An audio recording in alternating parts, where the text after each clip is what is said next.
السلام علیکم، آپ دیکھ رہے ہیں انٹرنیشنل کہانی پوائنٹ۔ کیا اردو واقعی لشکری زبان ہے؟ اگر آپ 1000 لوگوں سے پوچھیں گے تو 999 یہی بتائیں گے کہ اردو ترکی زبان کا لفظ ہے، اور اس زبان کا یہ نام اس لیے رکھا گیا کہ یہ مغل بادشاہوں کے لشکروں اور چھاؤنیوں میں بولی جاتی تھی، جہاں یہ ہندی، فارسی، عربی، ترکی اور دوسری زبانوں کے آپس میں میل ملاپ سے وجود میں آئی۔ گویا زبان کیا ہے؟ چوں چوں کا مربع ہے۔ لیکن کیا واقعی ایسا ہے؟ کیا زبانیں اس طرح سے آپس میں مل کر نئی زبانیں بنا سکتی ہیں، جس طرح مختلف رنگوں کو ملا کر نیا رنگ بن جاتا ہے؟ اس سوال کا جواب تھوڑی دیر میں، لیکن پہلے ہم دیکھتے ہیں کیا واقعی لفظ اردو کا مطلب لشکر ہی ہے۔ گلزار کو اردو شاعری نہیں آتی بھائی، بحیرہ اسود کے کنارے آباد ترکی کا یہ حسین و جمیل شہر جس کا نام ہے اردیو، یہ وہی لفظ ہے، یعنی ہماری زبان اردو نہ صرف اس شہر بلکہ اس کے صوبے کا نام بھی اردو ہے۔ اگر اردو کا مطلب لشکر ہی ہے تو کیا اردو میں قدیم زمانے میں چھاؤنیاں قائم تھی؟ لفظ اردو کا اصل مطلب جاننے کے لیے ہمیں 13 صدیاں لمبی چھلانگ لگا کر منگولیا پہنچنا پڑے گا۔ یہ ایک لاٹ ہے جسے 732 عیسوی میں یہاں کے ایک بادشاہ بلگے خاقان نے اپنے بھائی کالتگین کی یاد میں تعمیر کروایا تھا۔ اس لاٹ کی خاص بات یہ ہے کہ اس پر گوک ترک رسم الخط میں یہ تحریر کندہ ہے۔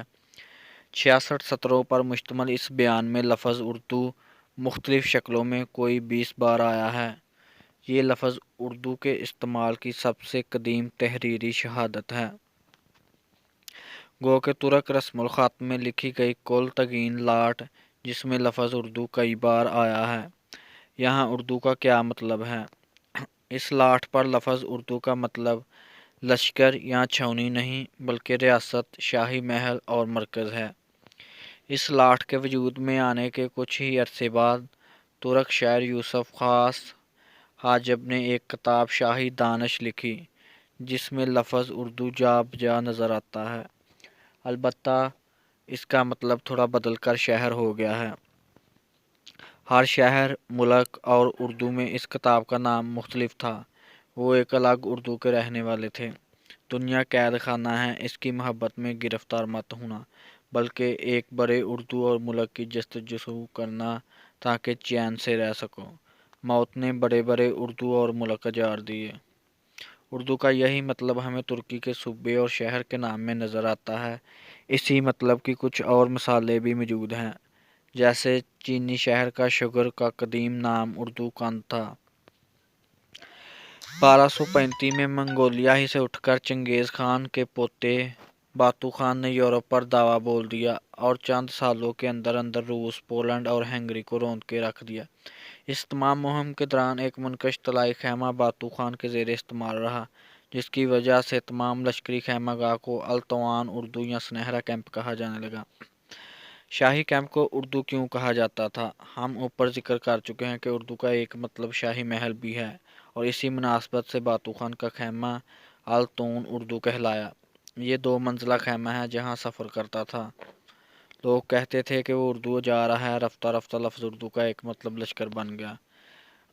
بانو خان کا خیمہ جس کی وجہ سے اس کے لشکر کو اردو کہا جانے لگا۔ بانو خان نے 1242 میں مشرقی یورپ میں منگول سلطنت کی داغ بیل ڈالی جو 15ویں صدی تک قائم رہی۔ اسی اثنا میں لفظ اردو بھی یورپ کی زبانوں میں داخل ہونے لگا۔ اطالوی اردہ، پولش اسپانوی ہوردا، سوئس ہورد، فرانسیسی ہورد۔ 1555 میں شائع ہونے والی رچرڈ ایڈن کی کتاب نئی دنیا کے چرے انگریزی زبان کی وہ کتاب ہے جس میں یہ لفظ پہلی بار استعمال ہوا ہے۔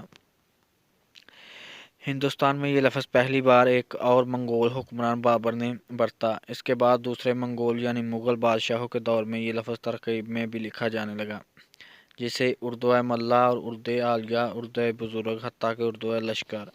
ان تمام تراکیب میں اردو کا مطلب شاہی کیمپ ہے۔ یہ ایک موبائل محل ہوتا تھا جس کی کئی منزلیں ہوا کرتی تھیں، زنانہ اور مردانہ حصے الگ ہوتے تھے اور اس کے اندر سینکڑوں لوگوں کے بیٹھنے کی گنجائش ہوا کرتی تھی۔